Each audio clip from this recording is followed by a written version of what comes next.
Le 17 février 1673, la troupe du roi au Palais Royal se prépare pour la 4e représentation de la nouvelle comédie de Molière, Le Malade imaginaire. Il y tient d'ailleurs le rôle d'Argan. Ce jour-là, la maladie n'est pas seulement imaginaire. Atteint d'une affection pulmonaire, Molière est pris d'une violente quinte de toux durant la représentation. Très affaibli à la fin de la pièce, on le ramène chez lui, à quelques pas de là, aux 40 rue de Richelieu.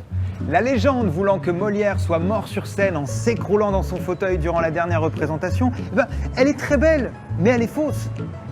Le fauteuil, lui, par contre, utilisé par Molière durant cette dernière représentation, il est toujours là. Il est conservé dans les murs de la Comédie Française. Arrivé chez lui, Molière mange peu et se couche. « Il ne me faut rien pour me faire perdre le peu qu'il me reste de vie », dira-t-il apparemment. Peu de temps après, il est pris d'une toux si forte qu'elle lui fit cracher du sang de plus en plus abondamment. Comprenant la gravité de son état, Molière envoie chercher un prêtre pour recevoir les derniers sacrements et surtout pour pouvoir signer une renonciation à sa vie de comédien, condition sine qua non à l'époque pour recevoir une sépulture religieuse. Un premier prêtre refuse de se déplacer, quant au second, il arrivera trop tard. Sur les coups de 22 heures, Molière meurt seul dans son lit, étouffé dans son propre sang.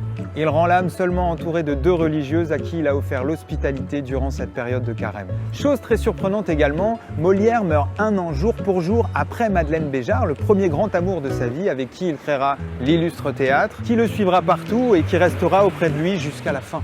Molière n'ayant pu renoncer à sa vie de comédien avant sa mort, son inhumation va connaître plusieurs rebondissements.